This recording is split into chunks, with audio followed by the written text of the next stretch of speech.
Hey everyone, this is Elenbaas from Nightlight Astrology. Today we're going to take a look at the Sun in the sign of Virgo squaring Jupiter in the sign of Gemini. And I'm going to share with you guys some insights that I have about this transit in light of a really interesting talk that I heard one time while I was on a pilgrimage in India.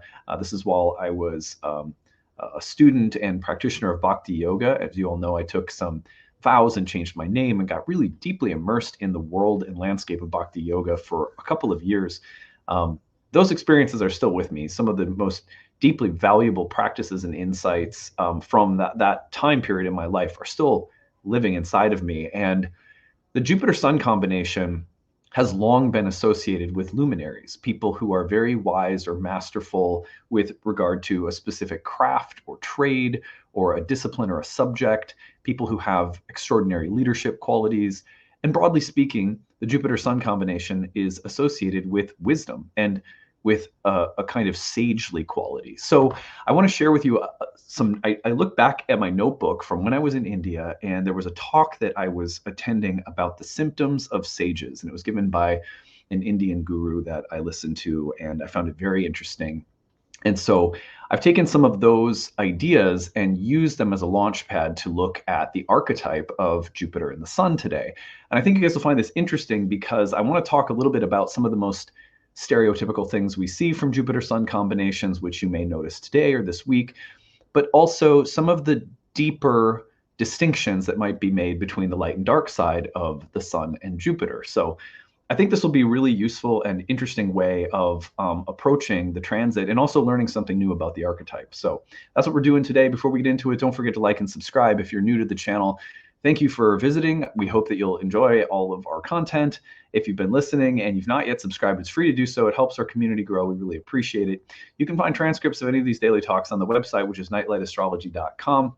I want to take you over to the website right now because our new program, Ancient Astrology for the Modern Mystic, launches coming up. If you go to the courses page, launches November 16th, and the registration is now open as of Monday of this week. Registration opened, and that means that our first month of registration, we have a pre-registration or a kind of early bird sale that's going on. If you scroll down to the bottom of the page, you'll see that we have an early bird payment that saves you several $100s off. We also have an early bird installment plan that allows for the monthly tuition plan payment to be significantly lower per month if you enroll between now and October 15th. We also have tuition assistance available for people who need a little extra help and need a tier of payments per month for the program that works for you and your budget. We try to make sure no one's priced out of studying a sacred science. We have always been a big believer that this information should be as accessible as possible. Now, you can learn more about the first year course on that first year page. Next week, at the end of all of my videos, I will have an informational video tagged on. So if you want to learn more about the course at the end of the program, afterward, there will be an informational video as a kind of tagged on bonus after the content is over for the day. Then the other thing that I recommend is if you're brand new and you want to take this course, but you're like brand spanking new, try the Astrology for Beginners course. It's very accessible. It's very affordable, and it just gives you about 8 hours about 8 to 10. I'm still in the process of finishing the recordings. 8 to 10 hours worth of introductory content that will set you up if you're, again, brand spanking new for the first year course, because we assume that people have a little bit of background coming into the first year course. But anyhow, that's the gist of it. So learn more about the program on this page. Informational video coming next week. There's a video we have here if you want to hear from some of our alumni and them talking about the program. It is a really comprehensive one-year program, 30 courses on the year, 2 to 3 hours each live. Everything's recorded so you can follow along at your own pace if you can't make the live webinars. Okay, so the other thing that I need to promote before we're done for now is on the events page, go to live talks next week on Thursday night. My talk is Venus's 12 Love Languages. We're going to be looking at Venus through the signs of the zodiac, through all 12 signs, and talking about the specific kinds of karma or the story arcs that are present in our lives based on the sign position of Venus in our birth charts.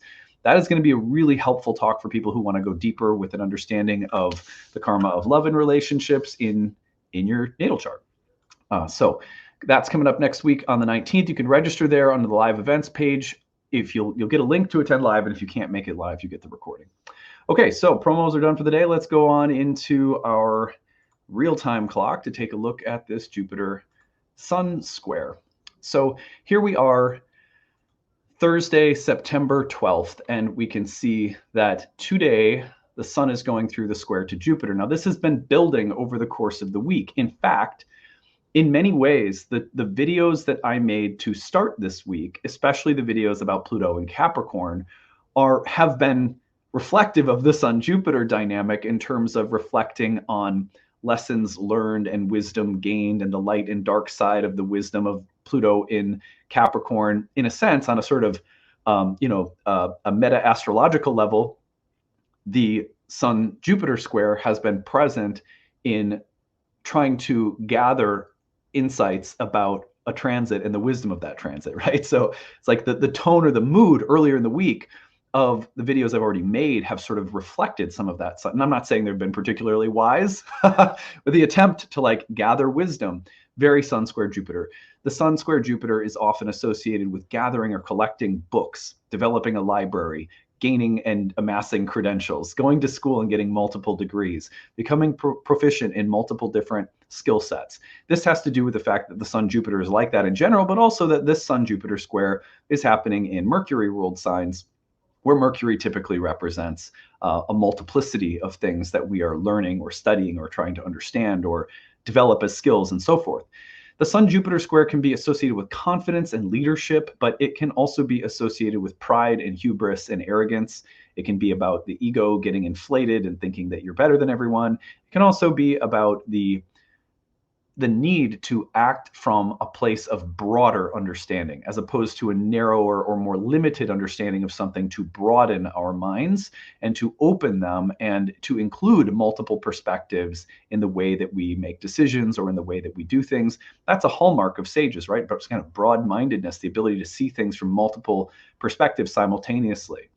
I don't want to give away what we're going to talk about in a little bit here, but part of this transit is also about illumination. Both Jupiter and the Sun were associated not only with kings and queens and emperors and empresses and people who stood in positions of authority, but remember that those positions of authority in the ancient world were also associated with being like an emissary or even actual embodiment of divine law and order.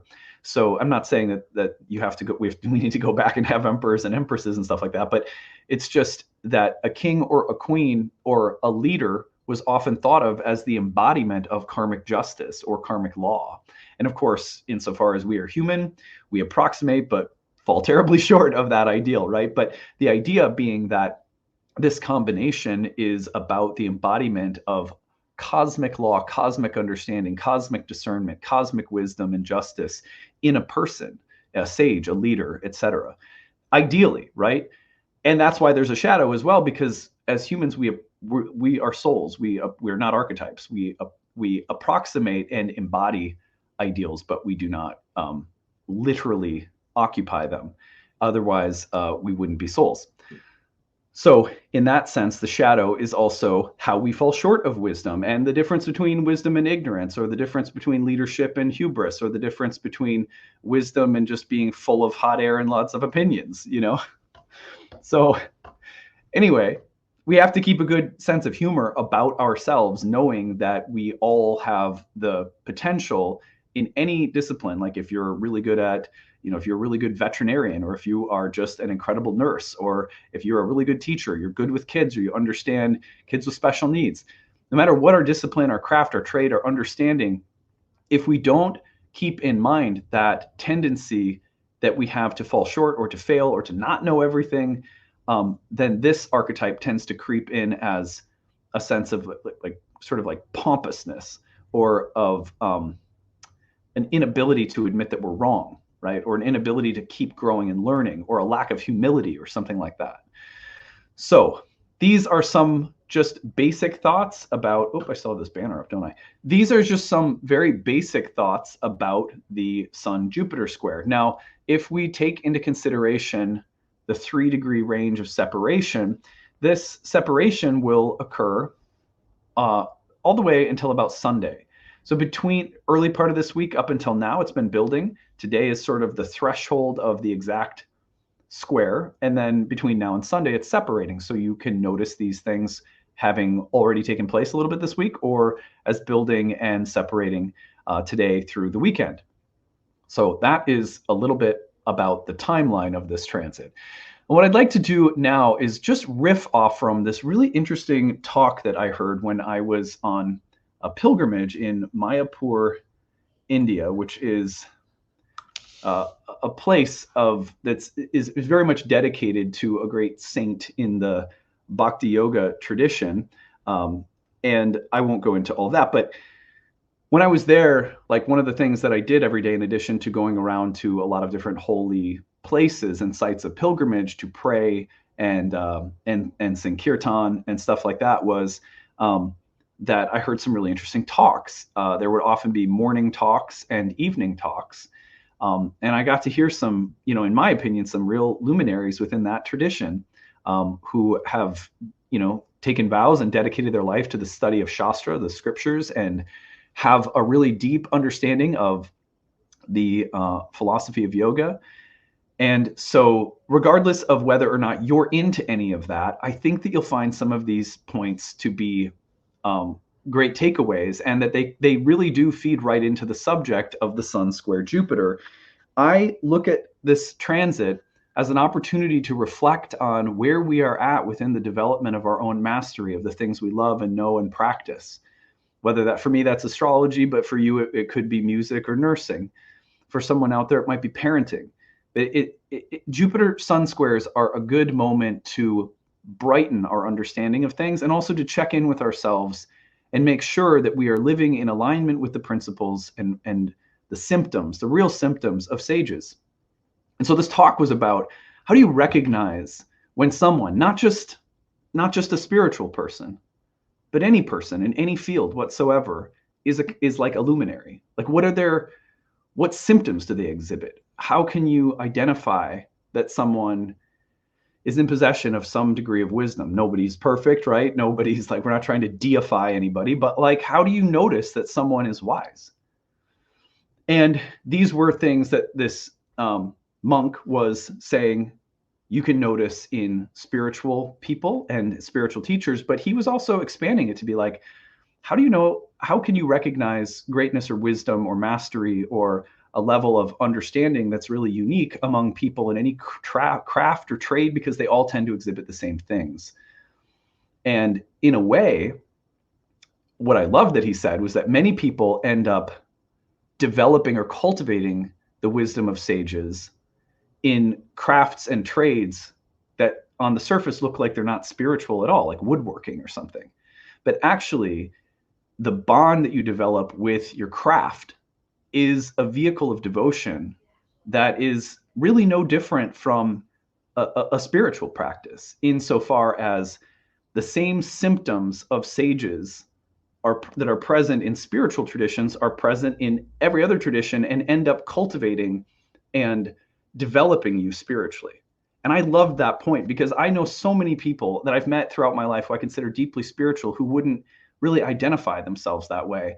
But one thing that I say, you could identify about them, is that the list we're going to look through, the symptoms, these 5 symptoms of sages, they exhibited in the things that they were doing with their life that may not have had anything to do with yoga or astrology or, Reiki or like whatever. They're not necessarily Christians, or they're not identified with a religion.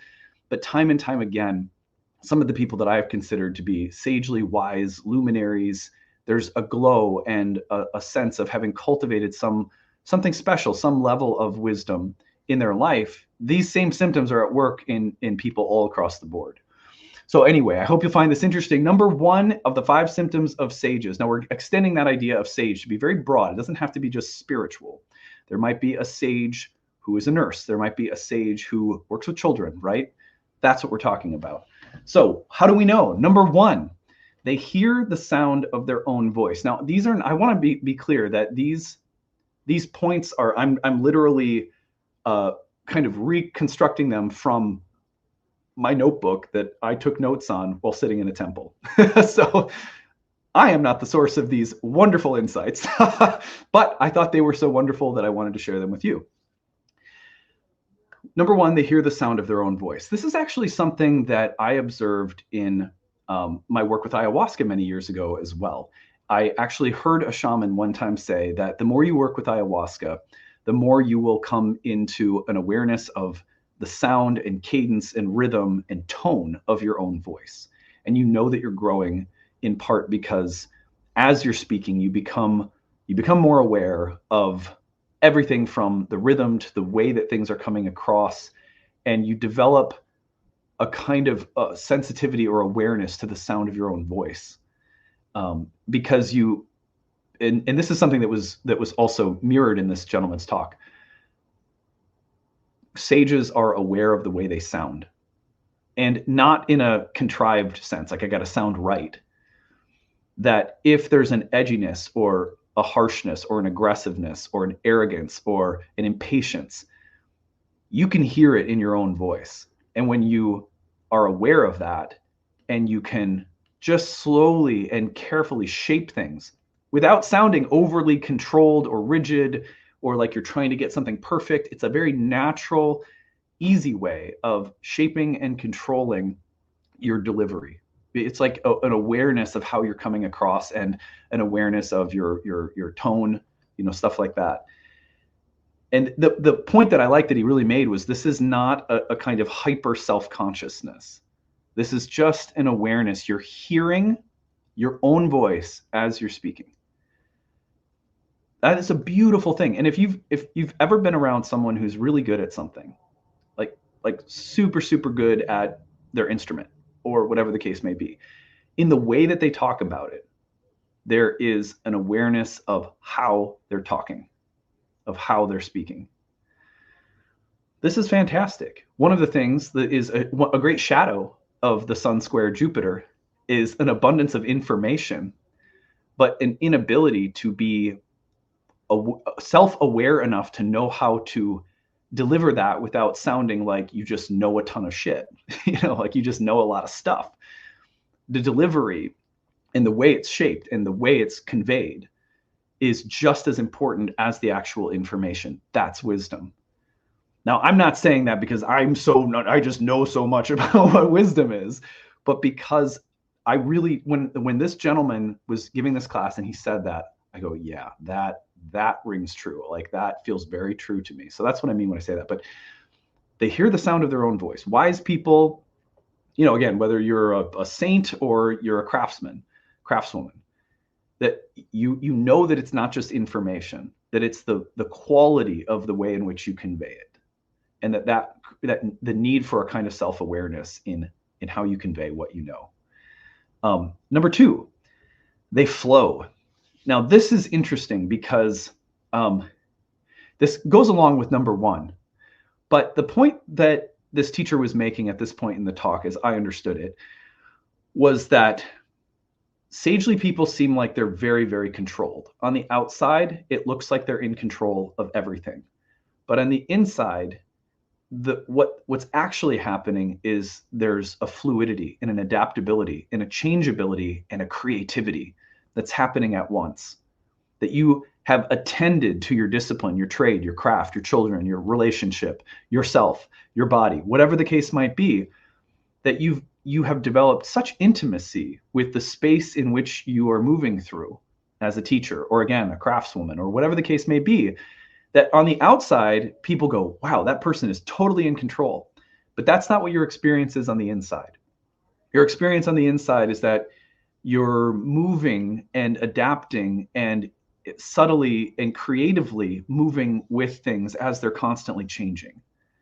So one of the things, like if there's anything I'm good at, and I'm not saying I'm like the world's greatest or anything, but like I've learned a lot about doing a good reading, a good astrology reading, at least I think decent, So anyhow, one of the things that some of the students will say in class is like, did you plan that all out? Did you, like you seemed like you were in total control of the situation and the reading and whatever. And I always say this, I'm like, no, it's not that. It's just that I've done so many readings that it's very easy for me to adapt and creatively flow and change and shift as the reading is unfolding. It's like the illusion of control, but it's actually just a familiarity and an ability to move and be fluid that you can't get from anything else than devotion and familiarity to doing something a lot. And sages demonstrate that, which is actually a kind of intimacy that they have with whatever their subject or discipline or trait or ability is. And it looks like control, but it's familiarity, not control. It's flow, not control. The illusion is control, though. Isn't that beautiful? God, I just thought that was so neat. And like, honestly, like I'm there are so many astrologers that are so better than me, you know. So, but like, to whatever extent I have experienced anything like this, it is typically in the way that I teach astrology or, you know, work my way through a reading. And it's not that I know sort of have like everything planned out. When I'm in those spaces and I gotta give a good talk, and you guys, everyone like really likes it, like, oh, that was a good one, and I really get the feedback that was a good talk. Most of the time, those talks, I'm working off an outline, but then there's so much flow that's happening in between the outline, and it looks like on the outside, it looks like I knew every single thing I was going to say, maybe, or it looks very controlled and poised, but it's not like that internally. And I'm sure all of you know what that's like too, within some area of your life, when you're in the zone in your work, or if you're a parent, you know, that comes to my mind too, where sometimes you just hit zones where you're just like, I'm getting an A in parenting right now. It's not because I'm in control. It's because I know stuff about this sphere, and for whatever reason today, I'm just moving fluidly with it. So I thought, isn't that a neat symptom of someone who is really wise? Wise, not like they get a badge, but wise because there's a kind of a closeness to something that allows for a great deal of adaptability to take place. Anyway, okay, I'm laboring some of these too much, but it's because I love them. I'm just so excited about them. Number 3, they are humble and curious. So you guys have heard me say this a million times. This is something that was communicated to me very clearly in my work with ayahuasca over the years. And I think almost any spiritual discipline that I've ever been a part of, including even my graduate school experiences with creative writing, I've heard creative writing professors say this. My yoga teachers have said this. My teachers in astrology have said this. Even when I grew up in the Christian church, this was a value.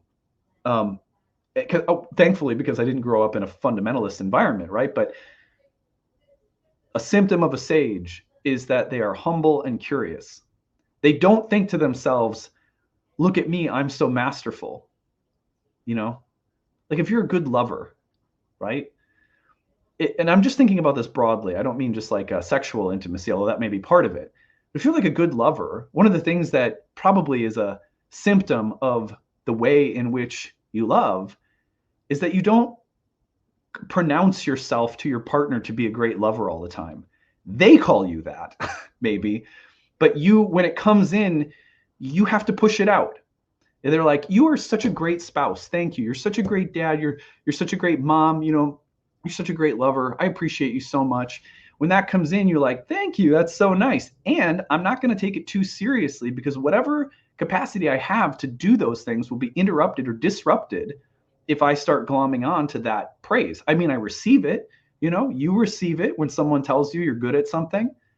But then you go, yeah, but the closeness that I have, the ability to follow a track or a path, the Tao that allows me to be good at something, is not because of me. It's because of the Tao. And the only way that I'm able to be channeling something of high quality is because I'm following something. You know, I'm paying attention. I'm following some line, and it's squiggly. It's but I have to follow it.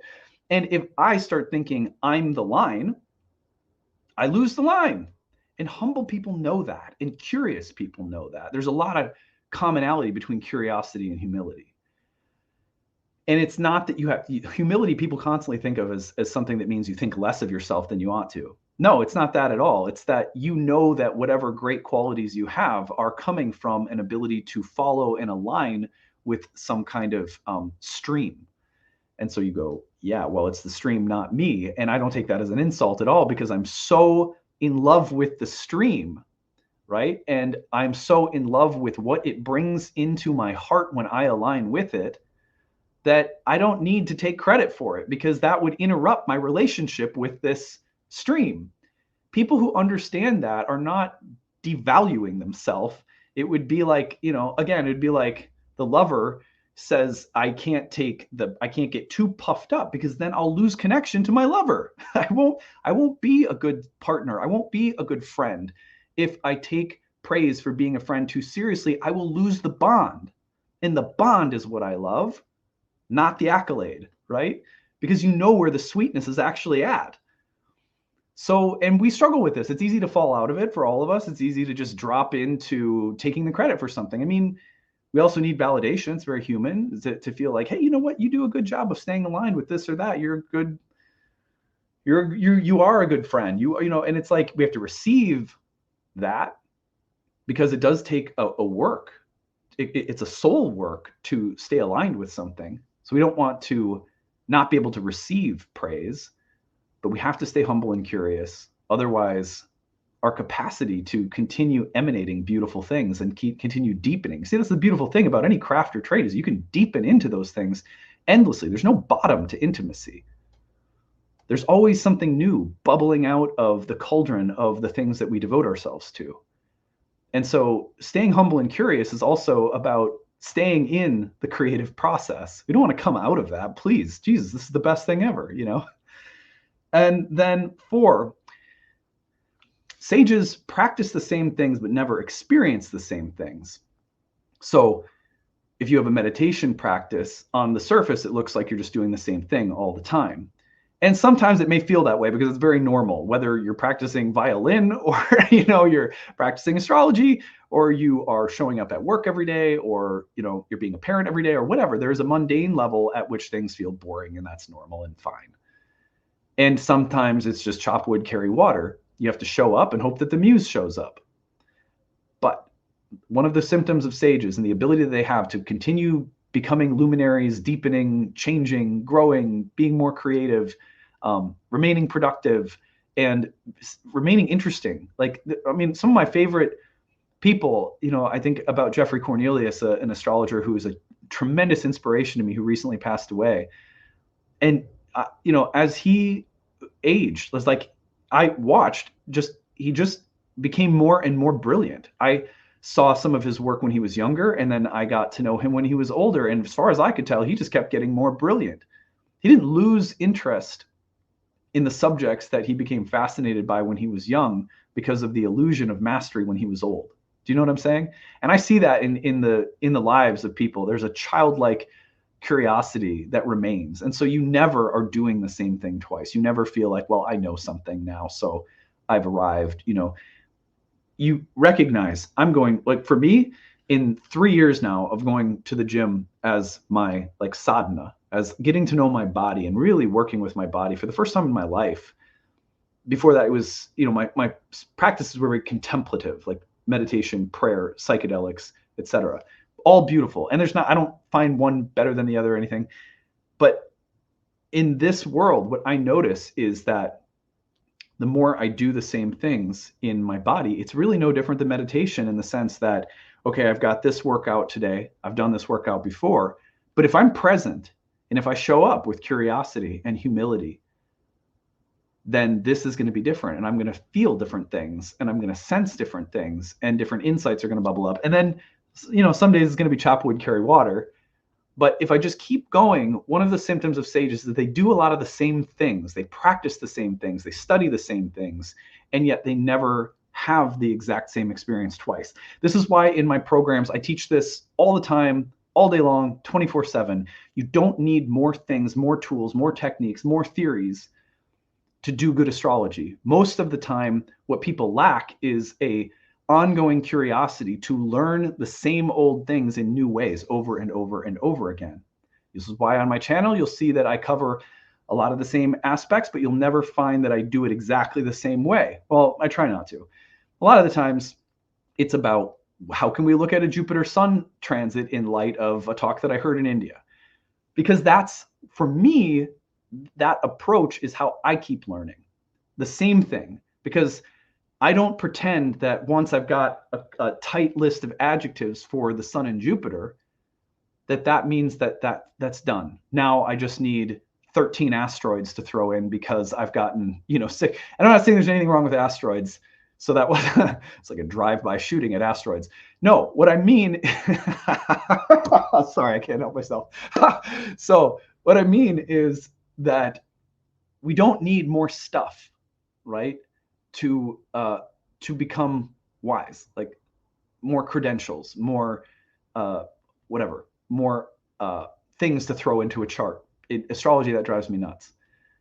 If now you can too, there's nothing like wrong with it per se, but what I'm saying is that one of the great symptoms of sages is they do a lot of the same things repetitively, but internally their experience is new and new and new.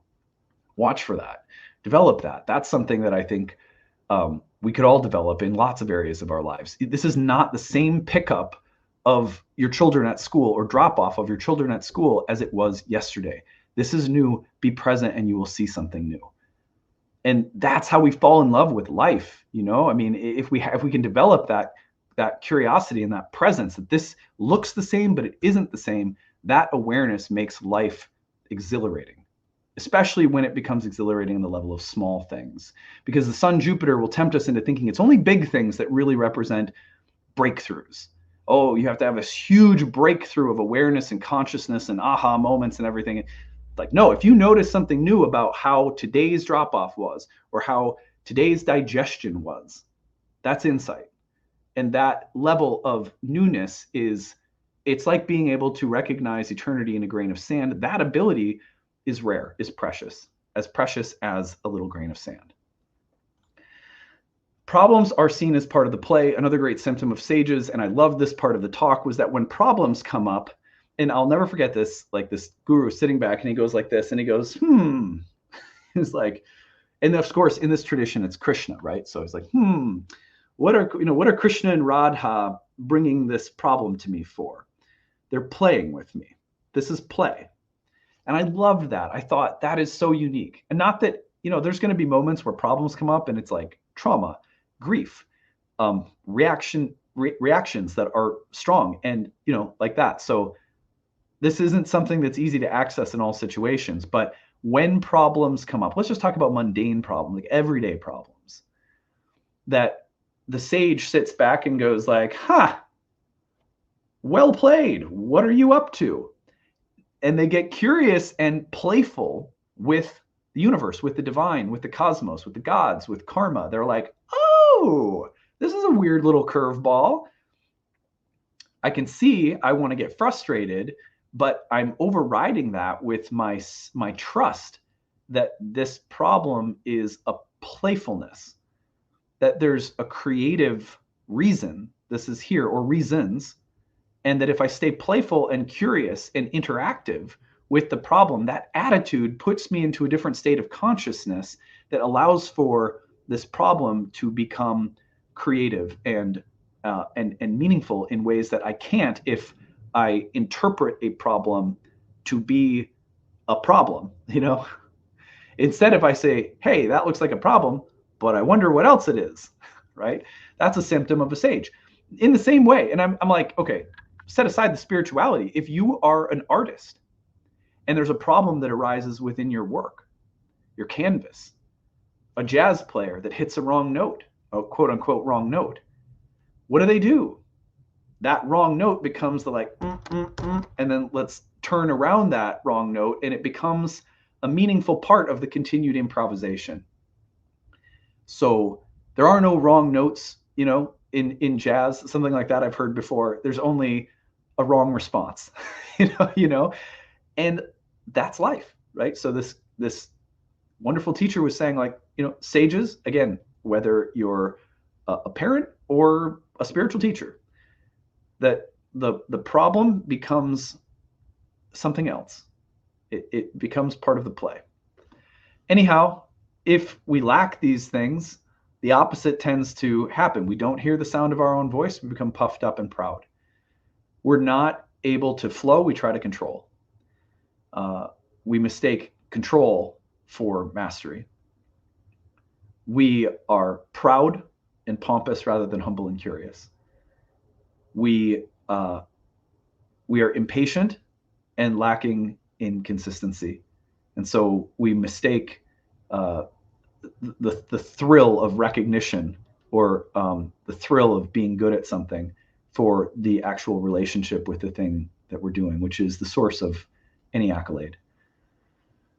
And when a problem comes up, we see it as something trying to thwart us or our authority. The ego has been overly identified with the wisdom or with the seat of power. So Sun, Jupiter, right? Some nice distinctions between the symptoms of sages and the shadows that come when we are not in receipt of these qualities. So take it or leave it. But I thought this would be an interesting way of looking at things today. So I hope that you enjoyed this. Don't forget, next week, giving a talk on Venus through the 12 signs. If you want to learn more about your Venus placement in your chart, that's Thursday night. Can't attend live, get the recording. Year 1 for November 16th enrollment. The pre-registration sale is open now until October 15th. And so hope to see some of you in these classes soon. Hope you're having a good day. Bye.